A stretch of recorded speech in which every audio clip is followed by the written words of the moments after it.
two types of musicians. People who practice every moment they have in order to play music as good as or better than the bands they cover, and those that strive to create something novel or unique in order to share some small part of themselves with those around them. Cover bands almost never achieve the fame of the bands that they imitate. Cover bands play popular music because they are fans themselves. The music cover bands play appeals to other fans and supplies them with disposable income, which in turn allows them the opportunity to play again. If a cover band plays well enough, then someday, if they're lucky or popular enough, they evolve into a tribute band. The other type of musician is something akin to a starving artist, the composer or lyricist that whiles away their time trying to create something new that will both touch and appeal to an audience they haven't met. These artists put a little of themselves into their music. They don't just enjoy the songs, they are passionate about them. There is a chance their music won't be accepted. There is a chance no one will listen. But there is also a chance that if it is heard, the music will change everything. I was 15 the first time I saw Tinfoil perform. There was an open reading at a used bookstore in Tiffin, Ohio. The bookstore was owned by Cher Bibler, a poet I knew from a writers group I was part of. What I do recall was Cher reading a poem that she had written called Long Dark Road. Only she didn't read the poem, she sang it. As an added twist, David Harms accompanied her on an electric guitar. I had never seen anything like it before. I didn't even know that Cher sang. I also didn't know it at the time, but I was witnessing the act of inspired creation itself. Tinfoil was born that night, and 20 years later I am one of the lucky few that were there to welcome the band to the world. In the beginning, Tinfoil was a three-person band. Dave and Cher shared the vocals, with Dave playing lead guitar and Cher playing bass. David Smith was a friend of Dave Harms, and with some coaxing he eventually played drums for Tinfoil. Tinfoil was putting out a fair amount of original music at that time. Unfortunately, they were based in a town that catered more to cover bands than to original composition. Tinfoil was having a rough time getting their music out to the people most likely to listen to it. Tinfoil wanted to get away from the musical base of the baby boomers. They wanted to appeal more to the alternative and grunge tastes of the current musical demographic, Generation X. One evening, after a practice session, the connection was made between the appeal of particular songs and the deaths of their composers. Perhaps it was wondered, in order to become eternally famous, one had to die tragically first. Cher and Dave Harms created their ironic classic, I Wanna Be Dead. This song was meant to be a radio hit and played on 89X out of Detroit, Windsor. David Smith was opposed to catering to the whims of the listeners. Disgusted by what he took as a step towards selling out, he left the band shortly afterwards, leaving Cher and Dave Harms to search frantically for a replacement drummer. I Want to Be Dead. It was an attempt by us. It wasn't a song that we wanted creatively to do. It was an attempt by us to be popular, to get on 89X. All three of us, Dave Smith, myself, and Cher, all wanted to be on 89X. We all thought this gimmick idea would be a good idea. So what we did is wrote the song. Unfortunately, when we got done, we went to the studio, we rehearsed it a little bit, and Dave Smith hated the song. He said, this is totally against anything that I would want to do. I mean, he was totally into doing 89X to a gimmick song. But I Want to Be Dead wasn't it. We went to the recording studio, he says, I'll do it, but I'm only going to do it once. So the original version, if you can get a copy of the Wayback Machine, is one take. But it worked, and it was on their album, and we thought it was going to be our big breakthrough single. And I remember it was Dave Smith he walked in one day and he says, you know, I've just read Rolling Stone's biography. If you're really going to make art as a musician, then you need to write songs that people either love or totally hate. Because if you can get that much emotion, then you've created art. Well, if that's the definition of creating art, I Want to Be Dead did it. Because people either loved it or vehemently hated it. And that's where Tinfoil went. And that's what I think made Tinfoil, why people are still talking about Tinfoil. Because we melded two types of music that really, I don't know too many other people that have done that.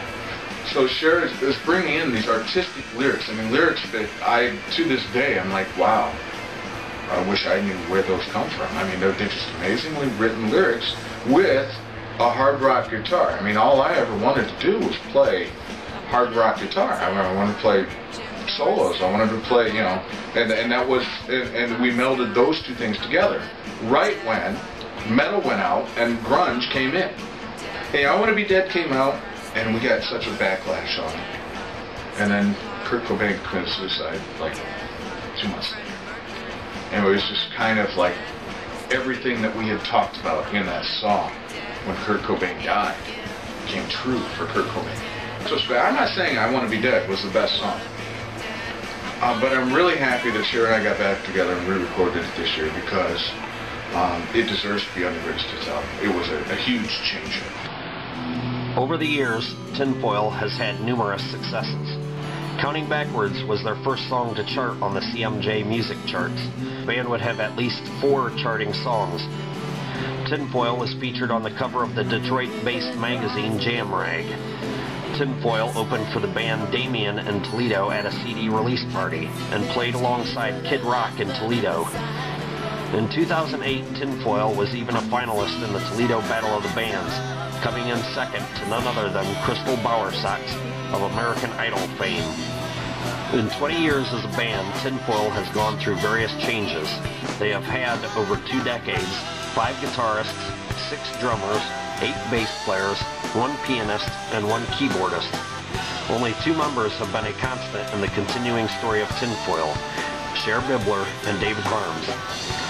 Towards the end of 2000, David Harms and Cher Bibler had restructured their band almost a dozen times. After losing their 3rd guitarist, their 5th bass player, and their 4th drummer over the course of several months, they decided to call it quits. The break from Tinfoil would last about 4 years. Around 2005, David Harms ran across some friends from high school, and somewhere along the way, they became inspired enough to revive Tinfoil. He got in contact with Cher Bibler, and together they kick-started the band. Tinfoil came back with a vengeance, releasing their 10th album, Dead Languages. I know for Cher, Dead Language was a low point. For me, it wasn't. For me, Dead Language was me getting my feet on the ground. We took a break. Cher and I are looking at each other in the studio by ourselves again. It's like, you know, can we build this whole thing up from scratch again? And I said, yeah, I need a break. So I took a break. And then Dead Language was us getting back together. I wrote some really good songs on that album. I thought Cher wrote some really good songs. I said, you know, here's these guys that I've been jamming with. Let's get this together and we'll make an album. And we tried to make it a band again and have them write songs and play. And the guys wouldn't show up to the recording sessions. And that whole album ended up with Cher leaving. 2005, with Dead Language, Tinfoil's comeback album, the whole band together, and the whole band and Cher were going in different directions. The guys promised me the world. Cher announced that she was retiring. She was moving to Mexico. She was going to retire in 6 months or so.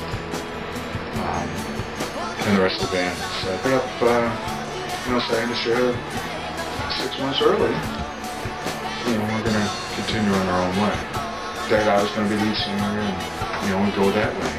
But that wasn't what they were thinking. They wanted this other guy to be lead singer. He was going to write on the music and they were going to push me out too eventually. I didn't realize at the time that that's what happened. That's how the split happened, and it wasn't a good split. I'm sure it was heartbroken, and I was, at this point, that's the lowest point I've ever got. In 2007, Dave was able to pick up the pieces. Dave began to actively seek out a drummer. Cher Bibler had moved with her husband to Mexico in the interim and was no longer available to play a regular part in Tinfoil. Dave answered an ad in the paper posted by Bill Nichols. Bill had never played in a band before and was looking to join a group. He even provided a DVD portfolio of his musical ability on the drums. After watching the DVD performance and talking with Bill, Dave happily invited him to join the group. Around the same time, Chuck Jaco joined Tinfoil as their bass guitarist. Cher Bibler would return now and again to record with Tinfoil. providing her own continuous contributions to the band she co-founded.